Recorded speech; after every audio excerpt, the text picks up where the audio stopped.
નમસ્તે મિત્રો. Insurance claim કરવા માટે ઘણીવાર મુશ્કેલભર્યું બની રહે છે.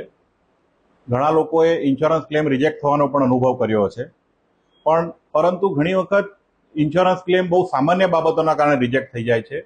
આજે હું તમારા માટે લાવ્યો છું ટોપ 5 કારણો જેના કારણે ઇન્સ્યોરન્સ રિજેક્ટ થાય છે અને શું ધ્યાન રાખવાથી આપણો ક્લેમ આરામથી પાસ થઈ શકે છે. નંબર 1, ખોટી અથવા અધૂરી માહિતી આપવી. મોટાભાગના ક્લેમ એટલે રિજેક્ટ થાય છે કે પોલિસી લેતી વખતે આપણે ઓછી માહિતી અને પૂર્વ હયાત બીમારીઓની માહિતી નથી આપતા, જેમ કે ડાયાબિટીસ, બીપી, થાઇરોઇડ વગેરે, અથવા કોઈ ઓપરેશન થયું હોય ભૂતકાળમાં એના વિશે માહિતી આપણે છુપાવીએ છીએ અથવા નથી આપતા, તો ભવિષ્યમાં આપણો ક્લેમ રિજેક્ટ થઈ શકે છે. તો આપણે બધી જ પોલિસી લેતી વખતે એજન્ટને ખાસ કહેવાનું કે બધી બીમારીઓ વિશે અને ઓપરેશન વિશે પોલિસીમાં ઉલ્લેખ કરે. નંબર 2, જરૂરી દસ્તાવેજોની કમી. દરેક ક્લેમ વખતે એ તસદી લેવાની કે આપણે ક્લેમ વિશે જરૂરી દસ્તાવેજો બધા સંપૂર્ણપણે એમાં ફાઇલિંગ કરવામાં આવે. જરૂરી દસ્તાવેજ ન મૂકવાથી એ ક્લેમ રિજેક્ટ થઈ શકે છે, જેમ કે ડિસ્ચાર્જ સમરી, સ્ટાફ જે કેસ પેપર્સ આવે છે હોસ્પિટલના, બધી જ એ વિગતો બધી આપણે સંપૂર્ણપણે ક્લેમમાં દર્શાવવી જોઈએ. નંબર 3, પોલિસી મુદત સમાપ્ત થયા પછી જો કોઈ ક્લેમ ફાઇલ કરવામાં આવે છે તો એ કોઈ પણ રીતે મળવા યોગ્ય નથી.